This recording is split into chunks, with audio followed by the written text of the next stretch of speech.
Welcome to Blood and Business. I'm Bethany. And I'm Cassie. Today we're taking a deep dive into a family riddled with carnage and controversy. Every player involved has blood on their hands, yet there is no doubt they are America's royal family. You may love them, you may despise them. They are the Kardashians.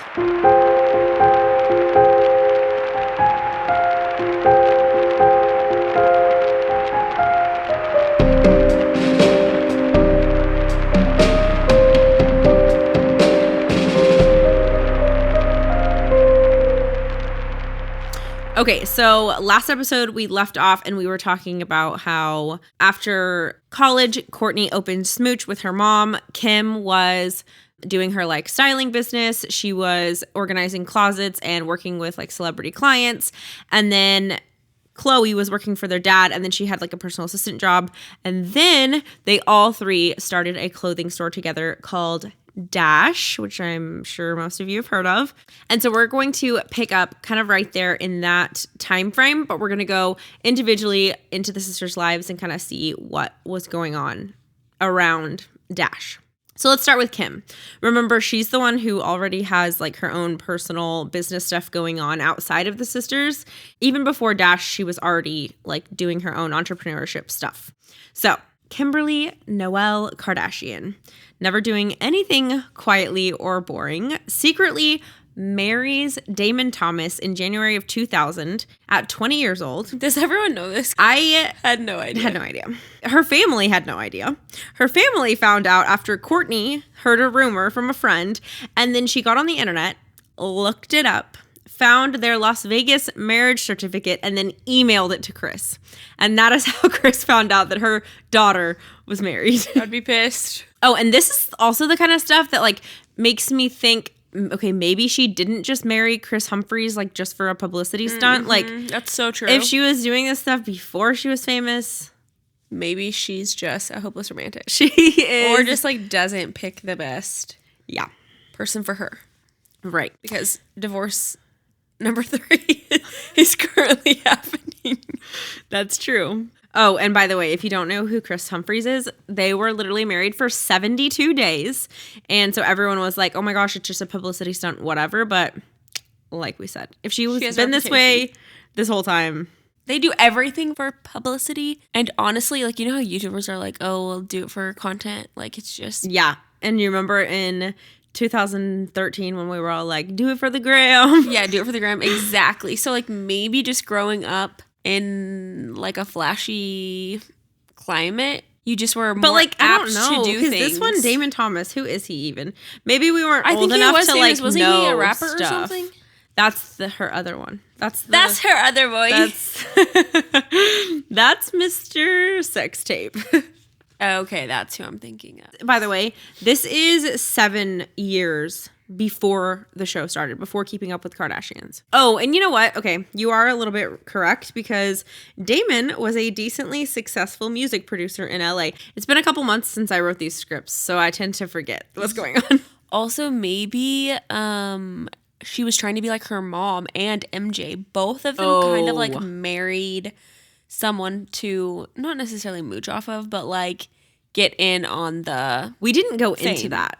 MJ married like just I don't know, some like kind of like upper business guy. I don't know. Kind of like a sugar daddy situation. And then Kris married Robert Kardashian because he was like a super well connected lawyer, and he was obviously more wealthy than they were too. And MJ, the sister's grandma, Kris's mom, was like very, very encouraging of her to like marry him because of his connections and his status. Position, yeah. Mm-hmm. And Kris was young. Like her mom bred her to like know about socialite culture kind of so that she would be able to fit in. They definitely were always trying to, because she was raised by MJ and MJ was single.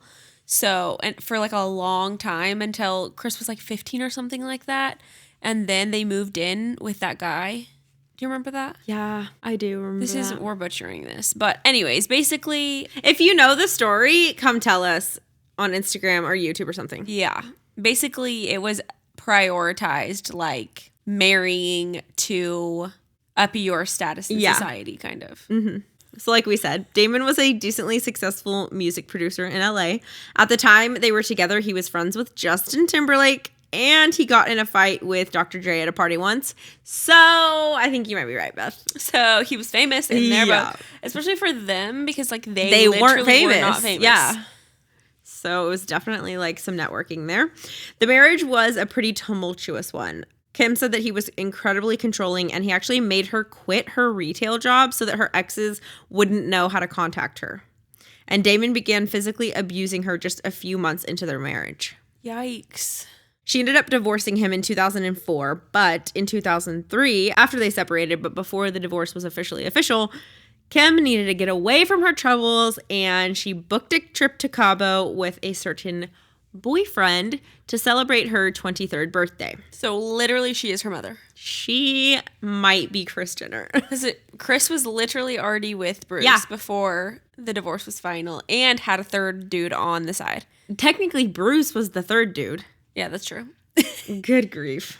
Okay, so a certain sex tape was filmed that week that would impact her future immensely. And I'm sure that you all know what we're talking about. But Ray J, who is the certain boyfriend who filmed the certain tape, was a handsome young rapper from the same hometown as Britney Spears, is also the brother of the 2000s R&B artist Brandy, and is actually Snoop Dogg's cousin. Side note, I just saw a commercial with Snoop Dogg in it, and I'm like, wow, what a long-lasting career. He is actually a legend. He's so good. Iconic.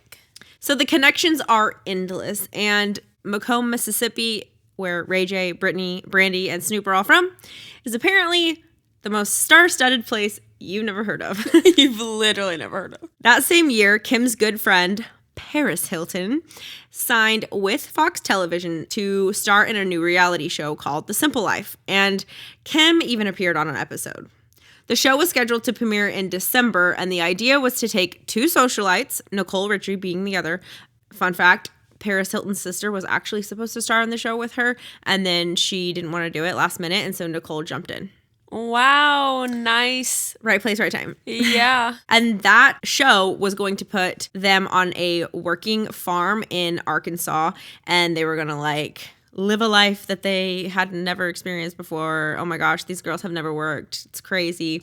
Coincidentally, on November 5th, a mere month before the show airs, Page 6, the gossip column in the New York Post, revealed that there was an explicit sex tape involving Hilton floating around. Apparently, the verbal content is too embarrassing for the sex tape release to have been planned. I haven't heard it, so I don't know. It seems a little sus. Seems a little convenient. It seems convenient. And it sounds familiar, huh? Very familiar. So, Kim took notes, I'm assuming, and then did almost exactly what Paris did just 4 years later. People do not realize how calculated and just desperate is not the right word, but they will do anything for their careers. Mm-hmm. Nothing is sacred. And even before fame, like you see in Kris and MJ's life, that they would compromise a lot of things that other people are not willing, or like go through embarrassment or whatever, just to further their social, like just to climb the social ladder in a sense, or to live a higher class life. Right. Like that's their number one priority, and everything else is expendable. Yeah. It's like family and their career. And they or family and even just their like status, because family and status. Yeah. Because they were willing to like marry into it or whatever. So regardless, I don't know, we're not sure, but I have a hard time believing that either one of the sex tapes was a coincidence. Very mysterious. The thing about the reality show, The Simple Life, though, was that it was for sure anything but real life. Paris hadn't ever worked a day in her life, and she and Nicole, which Nicole is Lionel Richie's adopted daughter, if y'all don't know, but they wouldn't have never been in that situation other than for the show. Like, it was very much like just set up to be on TV. It wasn't like a situation where they just brought cameras into their usual everyday life. Like, that would be super interesting to me. I feel like Paris Hilton, just a trust fund kid, not doing anything special and just see what her life is like. But that's not what the show was. They left their real life and flew across the country to the set of the show, you know? So that was all in 2003. Now it's 2006, and Kim K gets her very first appearance in the tabloids. She was out on a movie date with Nick Lachey. I almost said Lachey. Can you tell that we're too young for this? Like, we do not know these people. Any of these people are. So, Nick Lachey, while his divorce from Jessica Simpson was still going through, had like a little short dating moment with Kim. And word on the street is that they went to see the Da Vinci Code one afternoon, and upon walking out of the theater were bombarded with paparazzi. Nick later implied that it was Kim who tipped them off and that these photos sparked her rise to fame. And everyone knows that everyone calls the paparazzi on themselves. Oh, yeah. And that's like before they were famous. So even before they were famous, they were connected. They knew what to do. They knew who to call. Yeah, you know they knew what I mean? the culture. Yes. So here's Nick. Let's just say this. We went to a movie. No one followed us there. Somehow, mysteriously, when we left, there were 30 photographers waiting outside. There are certain ways to play this game, and some play it well. I mean, I think that says it all. And also, Chris could have been the one while they're in the movie. Right. Like, they could have just, like, either planned it, or Chris could have just been, like, meddling like crazy moms do. Right. Kim might have known about it, might not have known about it. But for sure, a Kardashian made a phone call. Someone called. Yeah. I mean, it could have been like a concession stand worker or something. But first of all, I feel like if you're working in Hollywood not in Hollywood, but if you're working in LA in an area of town where a bunch of celebrities are all the time, Bougie, first of all, yeah. You don't care. It like doesn't faze you. Like, what You're do you not benefit calling from unless that? like it's freaking Beyonce. And like, what do you benefit from that? Like, they gonna pay you? I doubt it. Yeah, maybe. So I don't know. Even Kim admits that date with Nick was her first taste of being the center of attention. The following night, she went out to Sunset Boulevard with Paris, per usual, but this time the paparazzi were shouting her name instead of her uber famous friends like they normally did. The pornography grapevine was aware of a sex tape involving Kim as early as that winter. However, in an interview with Complex Magazine, she denied any existence of such a tape. There is no sex tape. Ray J's not the kind of guy who would do something for revenge. There is no amount of money that could ever convince me to release any tape, even if I had one. I don't need the money. Kourtney called Kim soon after, though, and confirmed to her that they did, in fact, have it. Kim immediately ran home to Chris, sobbing, and confessed to her mom that she didn't do drugs, but there was a tape. Chris claims that she cried herself to sleep for days after that and had to finally just say, okay, enough is enough. This is happening. What are we going to do about it? At the time, Kim was still just known as Paris Hilton's friend, O.J. Simpson's lawyer's daughter, and Bruce Jenner's stepdaughter. There was a bunch of legal action taken. I don't really want to get into all of that here, but if you're curious, check out the book Kim by Sean Smith for the details. But basically, Kim realized that the tape was going to be released no matter what she did, so she may as well strike a deal and get paid. There's been a lot of speculation around who leaked the tape. Maybe Kim herself, maybe her cunning momager, Chris. Interviews from Vivid, though, the company who owns it, says that no Kardashian Jenners were involved in bringing the tape to them. Some of the rumors I've read imply that maybe it was Kim's co-star in the tape, Ray J, who leaked it. Friends of his have hinted that he was hoping it would gain him just a bit more notoriety. I mean, your sister is an R&B superstar, and your cousin is Snoop Dogg. So I can see it. I don't think it did for him what he thought it would do, though, and certainly not what it ended up doing for Kim. But the world may never know. So let's look at what Kourtney was doing during all of this. Remember that reality show that I mentioned that she did before Keeping Up with the Kardashians? Yeah, the one on the farm? Yes. I don't even think it was a farm. Oh. Filthy Rich Cattle Drive. Whatever. Cattle Drive, farm, ranch, whatever. I think the premise of it was she's on a ranch. Oh, really? Yeah, I think I've seen a clip of it. Okay. And she's literally out there wilding Okay. Yeah, they're straight up riding horses and crap. Wow, that is a photo I never needed in my life. Or maybe I always needed it. Look, yeah, here she is. Okay, so she was running Smooch, and in 2005 filmed the show Filthy Rich Cattle Drive with E. Smooch was started in 2003. This is 2 years later, and it was a blatant ripoff of Fox Network's The Simple Life with Paris and Nicole. And get this, Kim was actually supposed to be the one that was in the show. She appears in a trailer for it asking, "Are there showers there?"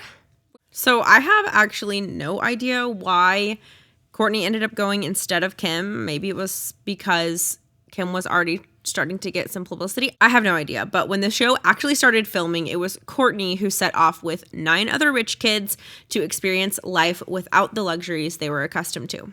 And it was reality show freaking mania in their friend group. I have no idea how you can have so many reality shows filmed with people that you know in your real life. You know what I mean? Know. Listen to this. Around this same time as well, the Kardashians' stepbrother Brody was on The Hills. Remember that? Mm-hmm.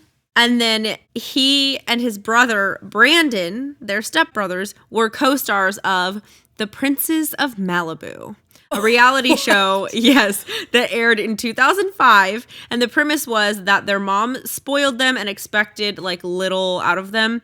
And then their stepdad, music producer and executive David Foster, he's super famous, wanted them to grow up and get jobs. And so like that was the premise. What? Yes. I had no idea. Like I knew Brody was in The Hills. Right. But that's it. I didn't know that they had this extra one. And yeah, it's like all in the same freaking year.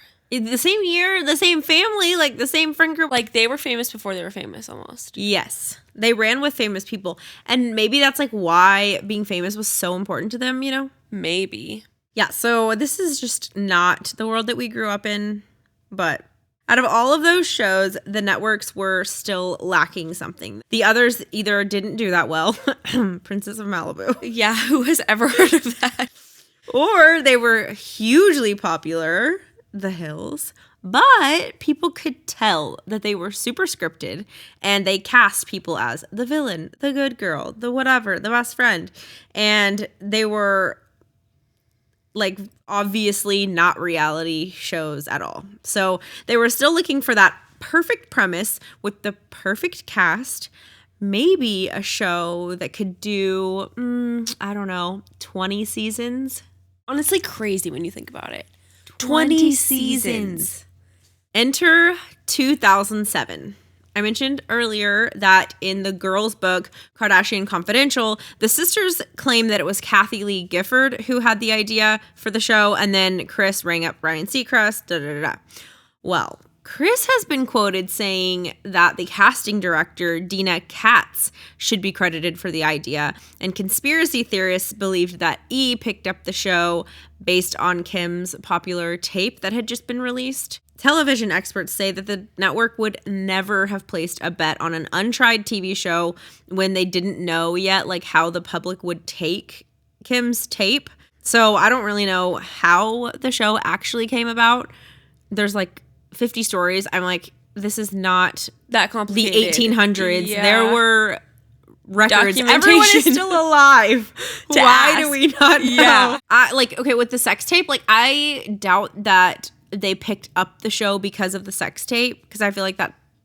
Yeah, that's just too random. Like, who cares? It was too random. But if they already had a show in the works and the sex tape was like ready to be released or like available to be released, like I could definitely see that as like a marketing thing. Mm-hmm. So I don't know, the chicken or the egg, which came first? I don't know. It's all just circumstantial evidence. Am I right, crime junkies? So that brings up a great point. The Kardashians stepped in right there in the perfect time, in culture, in space and time, in the midst of all of the mystery and the smoke and mirrors, and gave the people what they were craving. What they had been teased, but they still didn't have. A true behind-the-scenes look that they had been denied by the media thus far. When Keeping Up with the Kardashians first aired, guess who took it very seriously? Kim. That's And right. Kris. Oh my gosh! The twins! Kris and Kim. They really wanted it to do well. Kourtney and Khloe viewed it more as advertising for their main thing, Dash. That, pause. You have to pause because that is hilarious. They were going to use Keeping Up with the Kardashians to advertise their local boutique. People to Dash. How the turntables. Honestly, comedy. Their main thing is Dash. Again, similar work views that they still have to this day. Kourtney commented about Kim around that time, and she said she's dating her work. She and Khloe allegedly would always goof around the second the boss would leave the room. Kim was all business. By the way, the boss was Kim. She took every opportunity that came her way from the beginning, like no matter what. She was in a Fall Out Boy music video starring alongside actual real-life monkeys. If you haven't seen it, go watch it. I watched it. It's something. She was also nominated for Worst Actress for her role in Disaster Movie. She appeared in an episode of CSI New York. She did Playboy. She did Dancing with the Stars. She even had a series of Carl's Jr. commercials on social media beginning all the way back in 2009. What? Isn't that that's pre-Instagram? I think so. I think it was on Twitter. Isn't that crazy? So they are the original influencers. Literally with sponsored ads and everything. Like before anyone knew what sponsorships or sponsorship contracts where you're continually doing the same. Kim did it first. That's crazy. Yeah, because when I was in high school, starting high school in 2010, 2011, that was Instagram literally just came out. None of my friends had it. Yeah, we were the only ones who had it. We lived in a really small town. Yeah, and we were convincing everyone to download it. We were YouTube kids. Obsessed. I think that's the only reason we knew about it was because we had feathers in our hair. Oh, the best freaking one, you guys. I have no idea how I didn't know about this. Everyone needs to know about this. But Kim Kardashian has a freaking pop song. Go look up Kim Kardashian Jam, Turn It Up on YouTube. Stop.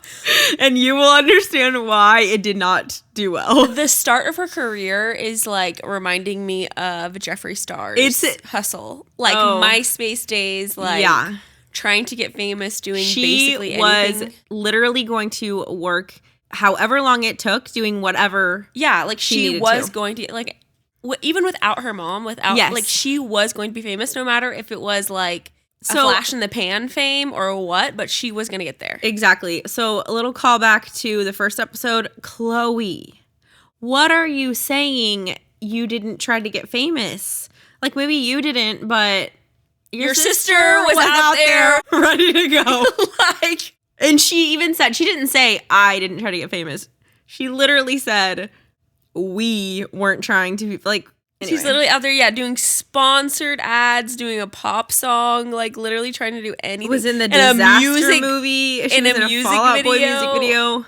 So she's an admittingly talentless actress, and I definitely would love it if we never got another pop song from her again. But companies still loved working with her. Apparently she isn't those quintessential teeny bopper brats who are horrible to work with and always late and super entitled. Diva. Yes. Everyone else her age, Paris Hilton, Lindsay Lohan, that's the vibe, but not Kim. Diva. Name that movie. Exactly. So she hung out with those people, but she had more to gain than that. They were already rich and famous. Kim is apparently punctual, pleasant, and a thorough worker.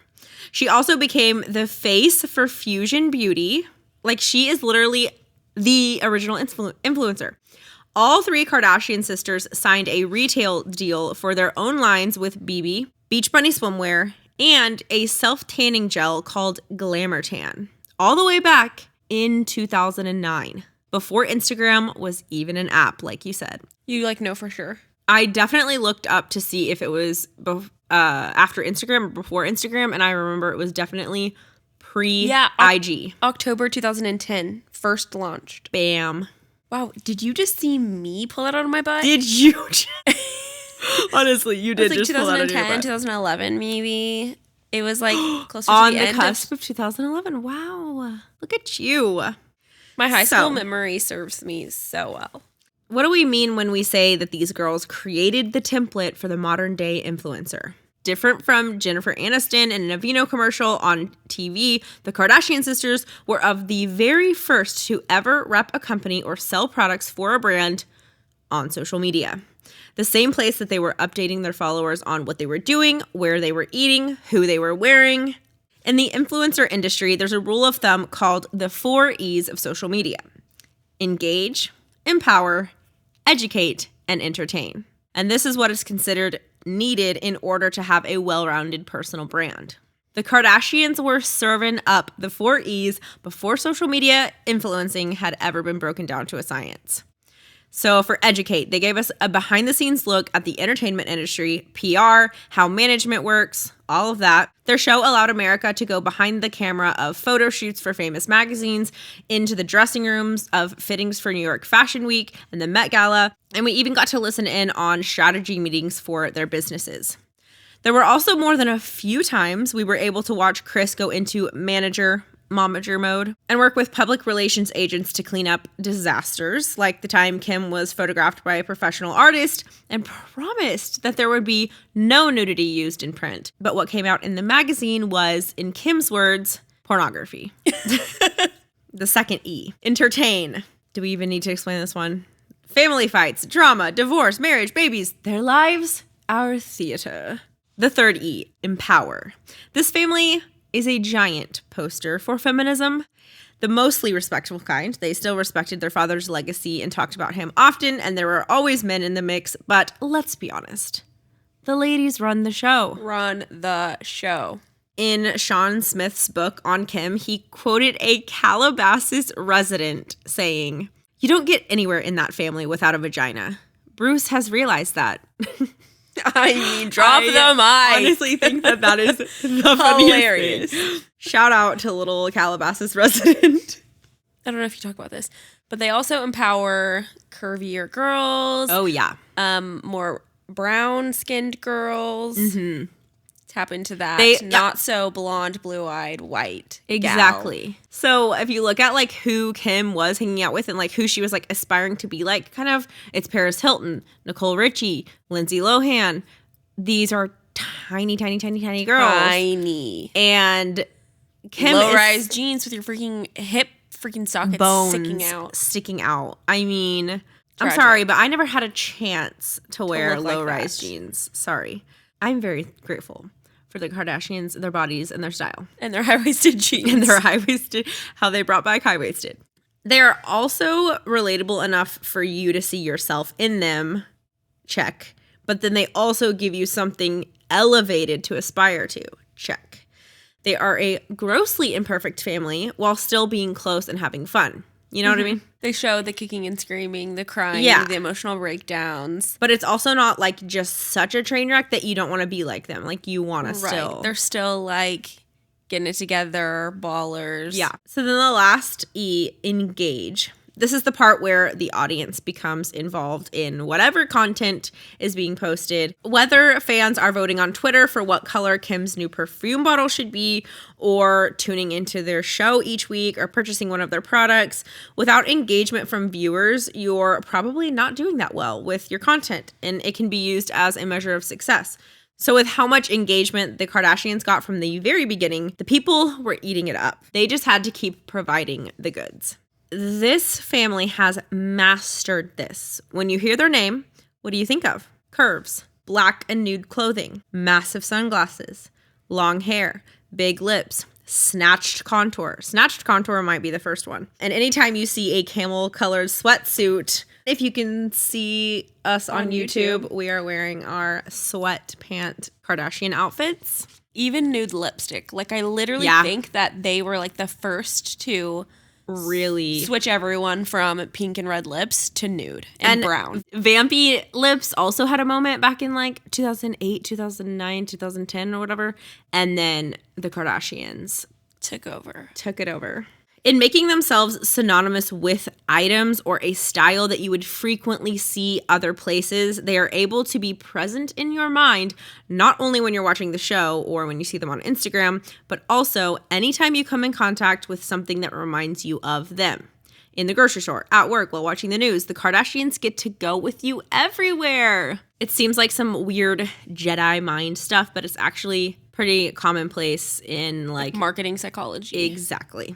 Another example of this is when new artists will put out their first album. They're like not allowed to change their hair or their style until their whole media cycle around that release is completely over and they're prepping for the next release. And a lot of times that's longer than a year. It's several years. Taylor Swift is the queen of this. I think Katy Perry also does this really well. When you think of Taylor Swift, OG Taylor Swift, when we had never heard of her before, instantly you're like, big, giant, blonde, frizzy, curly hair, cowgirl boots and sundresses. Yep. Yeah, for sure. I don't even think I ever saw her hair in a ponytail until the Speak Now tour. Yeah. Like 2 albums in. And it was always curly. And then she did straight hair for Red. Yes. And that one freaking hat and like the heart-shaped sunglasses. Everything was red, white, and black. And then Reputation is super iconic. Like every single album cycle, she looks completely different, but it's still Taylor Swift.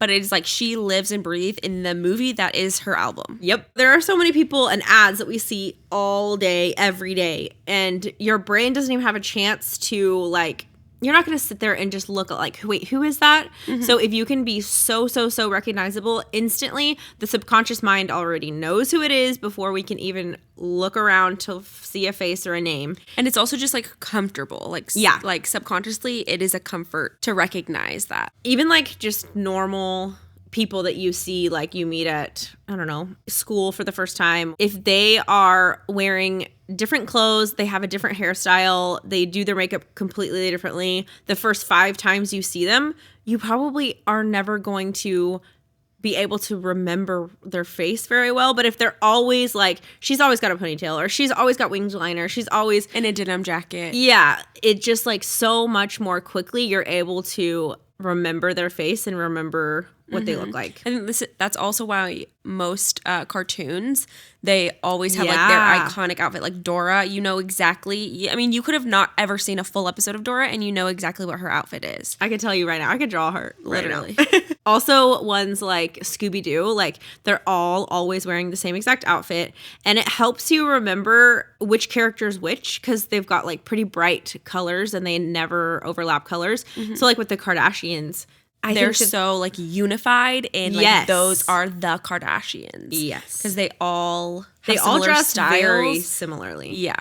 Like they all have different style a little bit, but it's an iconic look that is shared amongst the family, and the family was like the first, which we know from, what was it, the Bouvier one? Mm-hmm. No, it was Disney, where we said, if you're going to do something, either be first. Yep. Best or different. You have to. And the Kardashians were all. Consistency also helps us know, like we said, what we're looking at. And if you know anything about sales technique or the sales industry, the saying is, a confused mind says no. Well, then there must be no confusion. By 2010, Kim brought out her own fragrance, had a luxury line of earrings and watches with Lauren Reidinger. She was also paid up to $100,000 for a single appearance at a nightclub. That year, there were more Google searches for Kim Kardashian than for Justin Bieber or for the President of the United States, Barack Obama. She had the most exciting work life and the most boring personal life of the 3 sisters. Kourtney being the first to be a mom and Khloe the first to actually have a wedding. She gave Kris a measly 9 days to plan a ceremony for her, but at least she gave her that. Kim just went to Vegas. Didn't even say anything. So, and you best believe it was all on film for Keeping Up with the Kardashians, including Kourtney giving birth, filmed by none other than Lord Scott Disick. And I don't think I've seen that episode. I don't either. So speaking of boys, we need to give a little shout out to the only Kardashian man still around, Rob. He gets a bad rap. And yes, he may not be as hardworking as his sisters, but he does have a sock company, Arthur George, a streetwear line, Halfway Dead, a vanilla cream soda collab with Exotic Pop, and as of October 2020, Rob announced a new business venture called Gradenza Hot Sauce, complete with matching brand apparel. So he's paying his bills. He's just a bit of a late bloomer, and honestly, he didn't even ask for this fast-paced lifestyle. He was just kind of... He gets a break. Surrounded from all sides, so... Also, can you imagine trying to freaking follow that lineup? No. The thing about Keeping Up with the Kardashians that works so well is the sheer amount of people in the dang family. It's kind of like the Ringling Brothers. It's such a huge asset. Divide and conquer. Yes. And with the Kardashians, dividing and conquer doesn't mean like do different roles in the business. It means appeal to every person. That's so true when you're watching the show. Yeah. It's like you can assign those personalities to the members of your own family. Like it's very... It adds to the relatability. Mm-hmm. So Kim was the initial superstar, of course, but there is somebody for almost everybody in the Kardashian clan. There's also been Kourtney and Khloe Take Miami. I'm listing their shows now. Kourtney and Kim Take New York. Khloe and Lamar. Kourtney and Khloe Take the Hamptons. Dash Dolls. Cocktails with Khloe. Rob and China. Revenge Body with Khloe. And several one-off specials as well. It's a reality TV dynasty. They also changed so much about how women were expected to look. And Bethany mentioned this earlier, but I want to talk about it more because... We can never talk too much about this. Let's freaking go. Especially for everyone on TikTok. Oh my God, please. So they really helped curvier girls have a place at the top of the fashion world. This is especially noteworthy when the coveted body type at the time, like we said, was the size of our freaking pinky finger. Borderline skeletal. Here is a quote from Kevin O'Sullivan. He's just commenting on their impact on culture. The Kardashians are artistically underrated. This family is not just going in front of cameras and being filmed. They are putting on a performance. There is a dazzling brilliance about the Kardashians. It may be staged and slightly ridiculous, but they are doing it well. They are the first and the best. Bethany! Wow. Did I just like pop off with that? She needs to hold back on her freaking interjections because she's taking my script. But they really are so good at what they do. Like, yep. I mean, this is a trend going. I don't know when this is going to be posted, but right now on TikTok, as we film this, there's a trend going around kind of like talking about casual Instagram and how that is even harder than like celebrity Instagram. Yes. Where and even it's though so we posed and face-tuned and like perfection is easier because there's a target.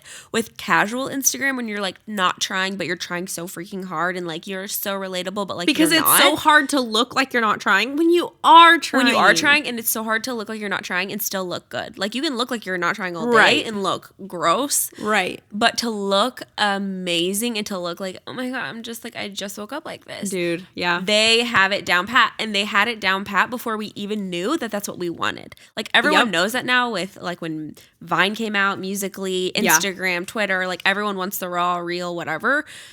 But we didn't know that back then. They were like literally giving us something that we didn't realize we needed. They are the model. They deserve. But they deserve what they have. It's true. It's called capitalism. It's called capitalism. If there was this much reward for just simply being born, the 1% of the 1%, an attractive face into a slightly known, very well-off family, there would be many, many more Kardashian families around the world. But it's not. There is talent and a heap of hard work involved. The Kardashians are genius-level business people, and Kim Kardashian is the professional in the center of it all.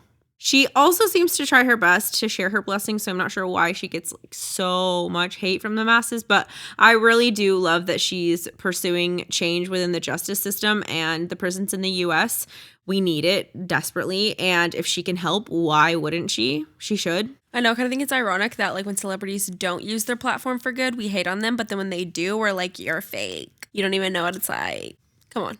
She's also been faithful in giving financially to a slew of charities, was an executive producer of a mental health awareness documentary, and was a familiar face to the patients at the Children's Hospital in Los Angeles for years.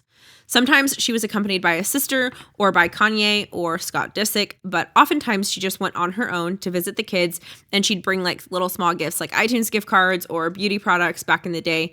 And I know anytime celebrities show generosity, it's seen as just like A publicity stunt or like for a tax break. But I tend to believe the best in a lot of people.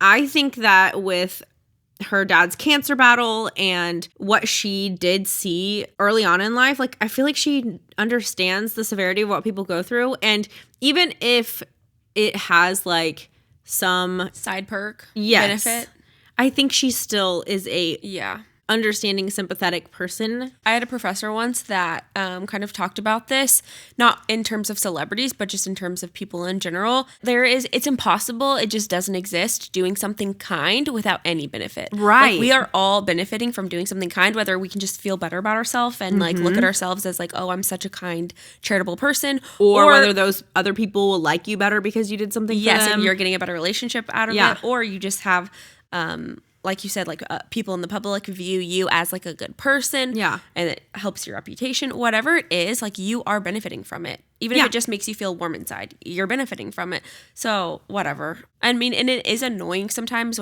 when you're clearly a bad person and then you just try to do something to like erase or it's like bad publicity. So in your face all the time. Like, stop talking about it. Yeah, you know? Stop telling me about all of the charitable acts that you're doing. Yeah. But I don't know. I think sometimes it's in good taste. Yeah, like, and also, why shouldn't people do nice things for other people just because, like, if you want to give me an iTunes gift card and it's 2009, I will take it. Like, exactly. And also, the other thing is getting a law degree for a publicity stunt. I feel like there's easier things that you could do. There are definitely easier things. And with her dad being a lawyer and how much they still talk about him and how, like, they loved him so much and respected him so much. That's like a point of connection to her father. Sort of makes sense. Yeah, exactly.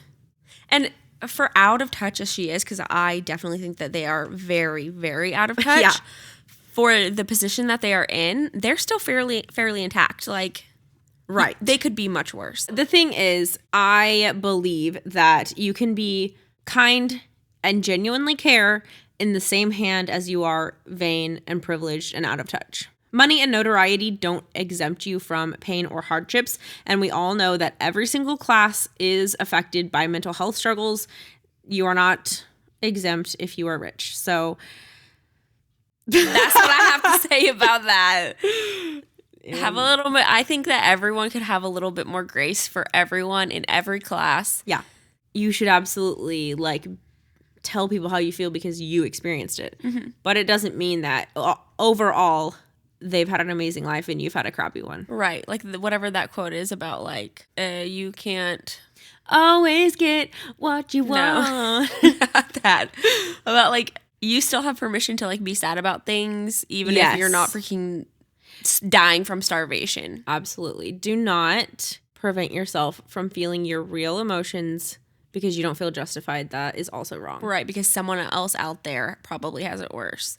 There's For you, in your world, in your real life, it's real. It's pain. It's pain.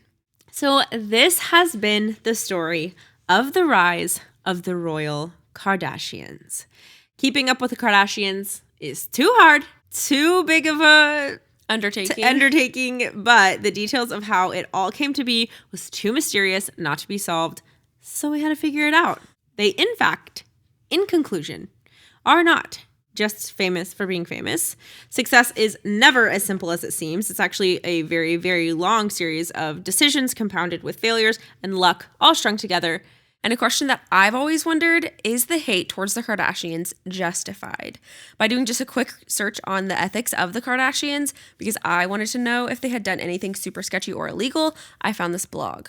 Kim Kardashian, along with every other person out there that is famous for no reason, or worse, famous for being a self-destructive moron who glorifies violence against themselves and others, are just people who successfully understood what the public wanted and gave it to them. Indeed, in Kim's case, she leveraged the public's initial interest in her sex tape to build a multifaceted and enduring career that continues to this day and has effectively set her up for life. She understood the assignment. And she did it without hurting anyone. If you were offered millions of dollars for just allowing someone to film your life and telling you to be a little dramatic sometimes, would you not take it? And isn't that what everyone and their mom is trying to do on social media right now? Isn't that the most like coveted career path at the moment? Every freaking 8-year-old is telling everyone that they want to be an influencer. Yes, the number one like thing that people want to be now whenever they ask them in elementary school is a YouTuber. Not a firefighter anymore. That is anymore. So sad. Nobody wants to be a cop anymore. That's for sure. The only difference between Sally Joe on Instagram and the Kardashians is the level of success. And people tend to hate what they cannot have. Nothing happens overnight. It may look that way, but overnight success is always just the tip of the iceberg that is sticking out above the water. When you dive below the surface, you will always find that there is much more to the story. And I feel like people also assume that if there was much more to the story, then they would have heard about it. Clearly not. Clearly not. I don't know why we have the internet, but I didn't know any of this. So that was insane. The main difference between successful people and unsuccessful people is perseverance. They've just tried more things than you have. Kim Kardashian, jam, turn it up. Promise. So if you have a dream, something you're working towards, don't stop. The time will pass anyway. May as well build something crazy. And may as well drag every dang sibling you have along with you. Subscribe on Apple Podcasts or wherever you're listening. And please, please give us a rate and review because we are a baby podcast and it helps us be found by other people who want to hear stories. Send this to every friend that you have that likes or hates the Kardashians. And ask them if they learned anything that they didn't know. And also ask them their opinion. Yeah, if they've changed their opinion. Yeah. Is there really anything that crazy to hate about? I mean, honestly, in today's culture, in today's social climate, they could be canceled a million times. But have they really done anything that bad? No. Not really. They have some toxic traits. They have some toxic traits, have done some sketchy things. Maybe things that make them a little bit of a bad person, but nothing illegal. Let us know what you think on Instagram, on YouTube, in the comment section. We will see you in our next podcast. Bye. Bye.